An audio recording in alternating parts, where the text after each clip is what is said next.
नमस्कार, मैं प्रवीण अहलावत हूँ। आप 90 डिग्री देख रहे हैं। मैं भापड़ौदा में हूँ इस वक्त और प्रमोद राठी साहब मेरे साथ इस वक्त हैं, जो कि बेरी विधानसभा क्षेत्र से चौधरी अभय सिंह चौटाला जी ने इनेलो बसपा का जो गठबंधन हुआ है उनका संयुक्त उम्मीदवार है बेरी से प्रमोद राठी साहब को बनाया है। कल भापड़ौदा गांव इन्होंने अपना पैतृक गांव इकट्ठा किया था, जिसमें भी इन्हें भरपूर जन समर्थन है वो मिला था। और आज भी आसंडा हुआ, खरर हुआ, उनको ये इकट्ठे करने वाले हैं, क्योंकि अपना परिवार इकट्ठा करना सबसे पहले राजनीति की एक रवायत होती है। उसके बाद हल्के के अन्य जगह है वोट मांगने के लिए जाया जाता है। तो ऐसे में आज ये नामांकन भी करने वाले हैं। तमाम पहलुओं पर इनसे खास बातचीत करेंगे। राठी साहब, जैसे कि चौधरी अभय सिंह चौटाला ने आपको इनेलो बसपा का यहाँ से संयुक्त रूप से प्रत्याशी बनाया है, तो एक तरफ जैसे कि कहा जा रहा है कि दीपेंद्र सिंह हुड्डा कह रहे हैं कि हमारी लहर है, हमारी सत्ता है, आने वाली है। दूसरी तरफ बीजेपी कह रही है कि प्रदेश में मुकाबला कांग्रेस और हमारे बीच में ही रहने वाला है। तो ऐसे में प्रमोद राठी साहब हैं, अपने आप को कहाँ चुनाव में देख रहे हैं? सबसे पहले मैं आपके चैनल के सभी दर्शकों को और बेरी हल्का की जनता को हाथ जोड़ कर प्रणाम करता हूं और आपका स्वागत करता हूं। अब जो आपने बात कही कि दीपेंद्र हुड्डा कह रहे हैं कि हमारी सीट है, बीजेपी कह रही है कि हम सरकार बनाने वाले हैं। कुछ दिन पहले आपने देखा होगा, कांग्रेस पार्टी कहती थी कि इनेलो बीजेपी की बी टीम है। आज जब चुनाव आए हैं तो सबको पता चल गया बीजेपी और कांग्रेस कौन किसकी ए टीम है, कौन किसकी बी टीम है। उसका उदाहरण है सीधा सीधा बेरी विधानसभा। बेरी विधानसभा के अंदर इन लोगों ने गठबंधन किया, बादली विधानसभा और बेरी विधानसभा की। बीजेपी पार्टी ने हल्के का प्रत्याशी भी नहीं देकर संजय कबलाना को प्रत्याशी बनाया। जो संजय कबलाना कभी इनेलो में, कभी जेजेपी में, कभी कांग्रेस में, कभी बीजेपी में। क्या आपको साफ साफ और इस जनता को दिखाई नहीं दे रहा कि ये इनका गठबंधन है? ये ठग हैं जिन्होंने देश को लूटने का काम किया। सबसे पहले भूपेंद्र सिंह हुड्डा ने इस प्रदेश को लूटा। उसका सबूत है ईडी और सीबीआई द्वारा जो 834 करोड़ की संपत्ति अभी कुर्क की गई। और साथ ही साथ बीजेपी का तो सबको पता ही है कौन सा वर्ग छोड़ा उन्होंने, जिसको ना लूटा हो, जिसको प्रताड़ित ना किया हो। रही इनेलो बसपा की आप क्या स्थिति? इनेलो बसपा की स्थिति साफ है कि चौधरी अभय सिंह चौटाला किसान हितैषी, बहन मायावती कमेरा में थी। ये दोनों किसान और कमेरा भाई साहब, जब इनका कॉम्बिनेशन बना तो आप ये देख लो कि हरियाणा के अंदर आज परिस्थिति क्या बनी हुई है। अभी कुछ देर पहले हमने न्यूज द्वारा पता चला था कि बड़े बड़े दिग्गज नेता आज अभी इनेलो ज्वाइन कर रहे हैं। हाँ, आ रही है ऐसी खबरें। तो ये खबरें आना, नेताओं का इनेलो की तरफ आना, ये संकेत है कि हरियाणा के अंदर इनेलो बीएसपी की सरकार बन रही है। अच्छा, ये बताइए आप कि अगर आंकड़ों में देखें तो आपका खुद का गांव जो भापड़ौदा है उसमें काफ़ी सारी वोटें हैं जो दीपेंद्र हुड्डा के जो उम्मीदवार हैं डॉक्टर रघुवीर सिंह कादियान हैं उन्हें आती हैं।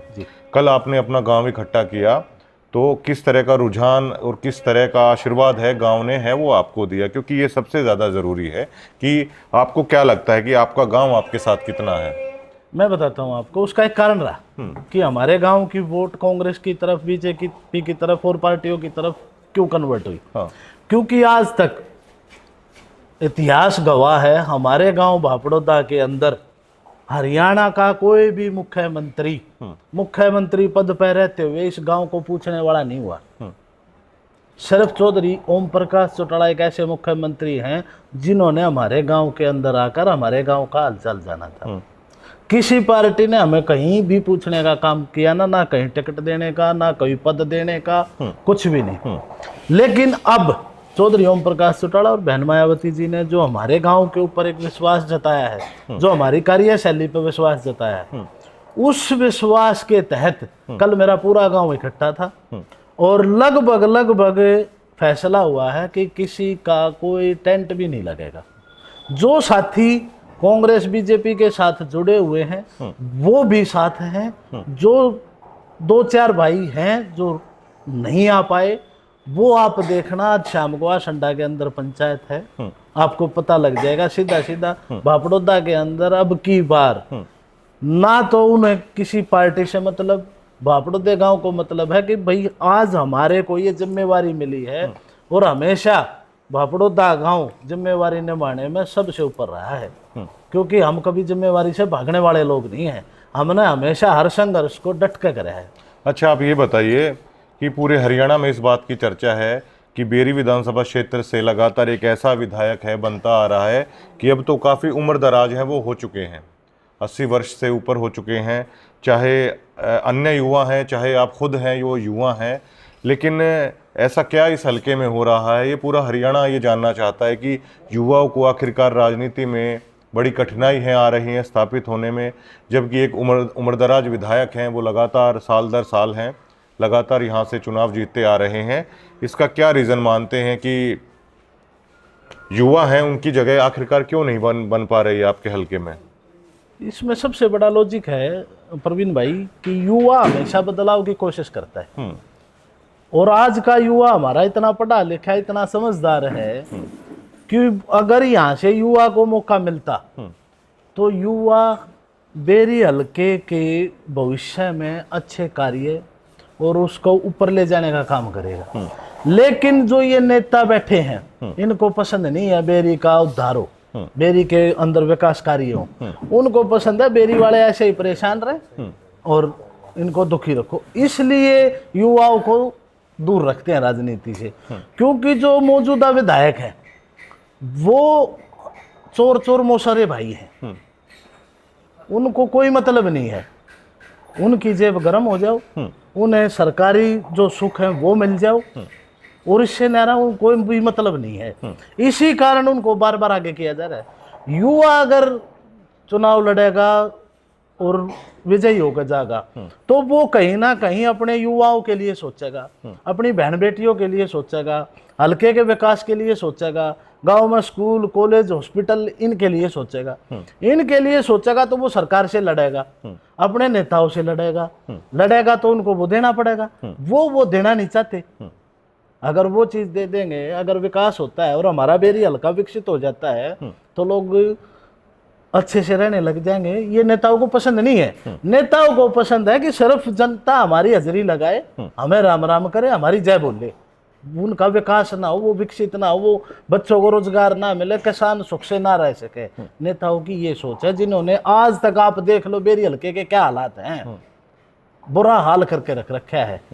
अगर आप देख लो जितने भी हमारे युवा साथी हैं वो किसी भी पार्टी से हैं, सभी साथियों के मन विचार सुने हैं, बहुत अच्छे विचार वाले हैं, मिलते भी हैं आपस में, सारी बातें होती हैं, उनके विचार अलग ही हैं, लेकिन कहीं ना कहीं उनको दबा दिया जाता है इन बड़े नेताओं के कारण कि नहीं अगर ये आगा गए तो तुम्हारी जो ये दुकान है, लूट की दुकान है, ये बंद हो जाएगी। इसी कारण युवाओं को पीछे धकेला जा रहा है। जो आंकड़े कहते हैं कि तकरीबन लोकसभा में 1,20,000 के तकरीबन यहाँ पे पोल हुआ और अब की बार भी विधानसभा में थोड़ा सा बढ़ जाता है, 1,30,000 के आसपास पोल होगा और उसमें से अब तक के आप जितने भी चुनाव देखेंगे तो 80 से 85,000 वोट बैंक है जो यहाँ के विधायक है डॉक्टर रघुवीर सिंह कादियान के खिलाफ है वो जाता है। लेकिन कुछ इस तरीके से वो निर्दलीय प्रत्याशी सेट करते हैं कि वो वोट बैंक है वो बट जाता है और वो आराम से है 40-45,000 वोट लेकर है वो जीत जाते हैं। तो इसको आप ये जो तिलिस्म बना हुआ है डॉक्टर रघुवीर सिंह कादियान के खिलाफ तो काफ़ी सारी वोटें हैं, आखिर इसको ब्रेक कैसे किया जाए? अब मैं एक चीज़ बताऊंगा आपको, इन पूरी बातों को ये जो जितने भी षड्यंत्र डॉक्टर रघुवीर कादियान ने बेरी हल्के में करे ना, वो कहीं ना कहीं जनता की समझ में आ चुके, क्योंकि अब की बार तो सीधा पन्ना खोल दिया कि मैं कहीं भी कुछ भी साठगांठ करना मेरे को पसंद है, लेकिन विधायक मैं रहूंगा, तुम लोग कितने परेशान रहो, कोई मतलब नहीं। तो डॉक्टर साहब ने ये चीज अब की बार ओपनली लोगों को दिखा दी। सबसे बड़ी बात, जब वो भाषण दे हैं, इंटरव्यू दे हैं, तो कहे मेरी 7 गज की धोती, इब के नवा धोती पहले पीढ़ी हो रही है, प्रत्याशी भी बाहर तक लेना पड़ा, कदे लोग तरह काम मान दे। इसे आप सेटिंग मानते हैं कि बादली में धनखड़ साहब को सीट देने के लिए इधर से संजय को उतार दिया? मतलब मानना भी पड़ेगा इस चीज को, ये तो छोटे छोटे दिखाई दे भाई साहब। क्या बीजेपी के अंदर बेरी विधानसभा से नेता नहीं थे क्या? विक्रम कादियान था, अमित अहलावत था और भाई अपना दिग्गल शेख भाई और था, विधायक नेता थे नहीं, फिर क्यों?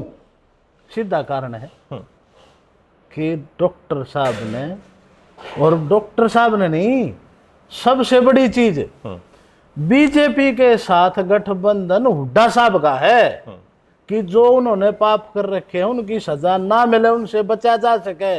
सीधी सीधी ये सेटिंग है कि यहाँ से एक सीट हमें दे दो, एक सीट हम आपकी जोड़ी में डाल रहे हैं। ये समझौते हैं इनके, चोर चोर मोशेरे भाई हैं। देखिए, कांग्रेस विधायकों की खिलाफत एंटी इनकम्बेंसी है। जज्जर जिले में शायद ही कांग्रेस का कोई ऐसा विधायक होगा जिसमें लोगों में नाराजगी नहीं है, लेकिन एक ऐसा हथियार निकाल लेते हैं दीपेंद्र हुड्डा जिसमें ये कहा जाता है कि राज आने वाला है, और जो कांग्रेस से जुड़े हुए जो उनके जो लोग हैं, चाहे वो आपके गांव में हो चाहे अन्य गांवों में, वो एक ही बात का प्रचार कर रहे हैं कि राज आने वाला है, बड़ी मुश्किल से है, राज आने वाला है। तो उसमें वो हर चीज को है वो छिपाना चाहते हैं। इसकी काट क्या निकालेंगे प्रमोद राठी? मैं आपको एक बात बता दूं, एक कहावत है हमारे देसी भाषा में, 100 सोनार की 1 लोहार की। अब की बार बेरी हल्के में नारा चलेगा, 100 चोरों की 1 किसान कमेरेगी। अब की बार कोई भी षड्यंत्र, कोई भी इनके ड्रामे अब की बार नहीं चलेंगे। रही सरकार बनने वाली बात, आप पिछले 4 दिन से 5 दिन से देख रहे हो क्या हालात हो रखे हैं प्रदेश के अंदर, और सबसे ज्यादा नेता और जनता आज विश्वास कर रही है तो चौधरी अभय सिंह चौटाला पे कर रही है। क्यों कर रही है? क्योंकि उन्होंने अपने आप को साबित किया है प्रदेश के अंदर, मैं ना बिकने वाला, ना झुकने वाला, ना रुकने वाला। मेरे को मतलब अपने किसान से, कमेरे से, अपने युवाओं से, अपनी बहन बेटियों से। अब की बार इनका कोई षड्यंत्र नहीं चलेगा, एक ही नारा चलेगा, 100 चोरों की 1 किसान कमेरे की। हमेशा से इस जज्जर जिले में वोट बैंक रहा है, बेरी में भी रहा है। जब कांग्रेस का राज आया था तब भी यहाँ पे आराम से इनेलो का अकेले 30-35 हजार का वोट बैंक रहा है, लेकिन जब परिवार अलग हुआ तो वो कुछ टूटा। आज जेजेपी का वोट बैंक है वो बिल्कुल शून्य पर बताया जा रहा है। तो ऐसे में जो आपका वोट बैंक कभी हुआ करता था बेरी विधानसभा क्षेत्र में, वो जेजेपी में कुछ गया, वहां से भी अब वो किधर गया, कैसे उसको बटोरेंगे, इसको लेकर क्या प्लान आपका रहेगा? देखो, परिस्थितियां कई बार ना भ्रमित बड़ा करती हैं लोगों को। पिछली बार परिस्थितियां पैदा कर दी गई कुछ लोगों द्वारा दुष्यंत के प्रति कि भाई देवीलाल का रूप है, लोगों ने विश्वास कर लिया। अब मैं चुनाव लड़ रहा हूं तो आप बेरी की जनता मेरे पर विश्वास करेगी, और मैं उस विश्वास न अगर कायम रखूंगा तो वो उसको और बढ़ाएंगे। अगर मैं विश्वास को तोड़ूंगा तो मेरे पास कुछ नहीं बचेगा, क्योंकि मैं एक बार विश्वासघात कर सकता हूं, बार बार नहीं होता। जेजेपी की लोगों ने देख लिया, वो सिर्फ अपनी जेब भरने के लिए आए थे। उन्होंने देश का, प्रदेश का बुरा हाल करवा दिया। किसानों के साथ क्या हुआ, सरपंचों के साथ क्या हुआ, हमारी जो महिला पहलवान थी, लड़कियां थी, उनके साथ क्या हुआ, कितने कर्मचारी वर्ग परेशान था, लेकिन दुष्यंत चौटाला को सिर्फ कुर्सी और पैसा चाहिए था। वो सारी चीजें क्लियर हो चुकी। अब मैं आपको एक चीज बता देता हूं, जो इन लोगों का पुराना वोट बैंक था, अब की बार वो 2 गुना होकर वापस इनेलो पार्टी के साथ जुड़ चुका। जरूरत नहीं है कि जोड़ना पड़े, नहीं, वो अपने आप जुड़ चुके, क्योंकि उन लोगों को भरोसा हो गया कि भाई साहब हमने गलत व्यक्ति पर विश्वास कर लिया था। विश्वास के लायक अगर जुबान का धनी है तो चौधरी अभय सिंह चौटाला है।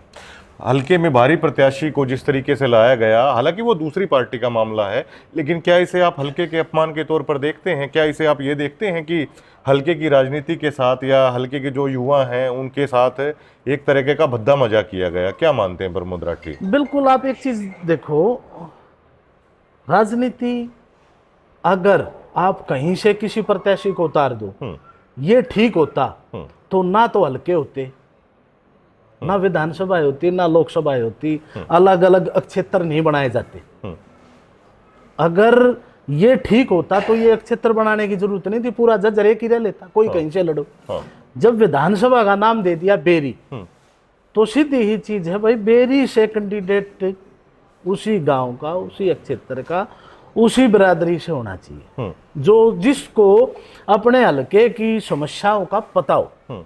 अब जो प्रत्याशी बाहर से आए हैं उन्हें अपने ही हल्कों का नहीं पता, कि वो पहले जहां थे सबको पता है, वो जेजेपी पार्टी में लूटने में साथ थे, और अब कहाँ है, अब भी उन्हीं लुटेरों के साथ है।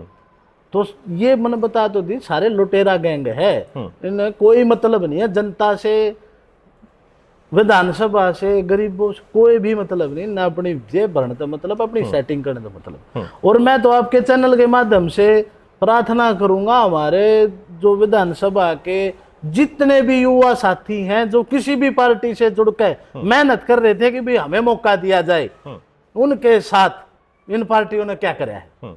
अब मैं उनसे हाथ जोड़ कर अपील करूंगा कि भाई मैं भी आपका भाई हूं, आपकी तरह युवा हूं। चौधरी अभय सिंह चौटाला ने युवा को मौका दिया है और इस हल्के पर विश्वास करने का काम कराया है कि बाहर से नहीं, हल्के से प्रत्याशी और युवा होना चाहिए जो बेरी हल्के को मैं बदलाव ला सके, उसके अंदर विकास कर सके। तो मैं इन सब से प्रार्थना करूंगा कि भाई सारे जितने भी नेता हैं, युवा साथी हमारे जो दूसरी पार्टी आते हैं, सारे एकजुट हो गए, अपने भाई की गैल खड़े हो। और युवा जो योगदान कर देगा, युवा जो बलिदान दे देगा, वो सबके बस की बात नहीं होती। क्योंकि भगत सिंह एक युवा था जिसने हंसते हंसते फांसी को चूम लिया था, और भी आजादी के परचम ले आंदे हैं, लेकिन भगत सिंह जैसा बलिदान अगर किसी ने दिया हो तो क्यों दिया? क्योंकि वो एक युवा था। युवा के अंदर शक्ति होती है, सोचन शक्ति होती है, युवा के अंदर बलिदान की क्षमता होती है। तो मैं आपके चैनल के माध्यम से दोबारा से कहना चाहूंगा, जो इन पार्टियों ने आपके भविष्य के साथ खिलवाड़ की है, आपको बेइज्जत करने का काम किया है, इनसे बदला लेने का मौका है।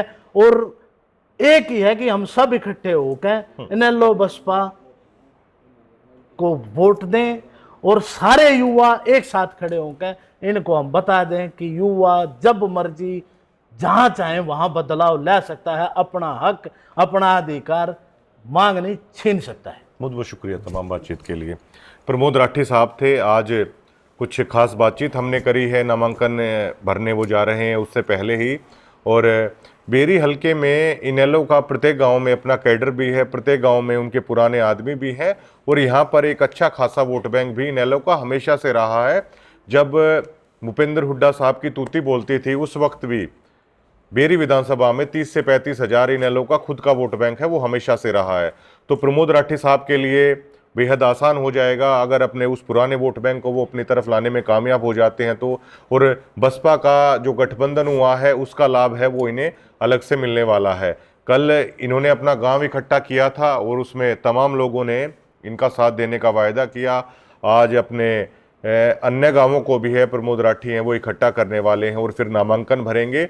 लेकिन प्रमोद राठी साहब ये मानते हैं कि जिस तरीके से बाहर से भी प्रत्याशी दिया गया है वो भी एक तरीके से हल्के के लोगों का अपमान है, और जिस तरीके से एक उम्रदराज विधायक लगातार यहाँ पर काबिज है वो भी युवाओं का अपमान है कि युवाओं को आखिरकार राजनीति में है वो का मौका है वो क्यों नहीं मिल रहा है। लेकिन अपने पुराने सिद्धांत पर इनेलो हमेशा जो चलती थी किसान कमेरे की बातों को लेकर इस चुनाव में है वो ये भी जाने वाले हैं। शुक्रिया।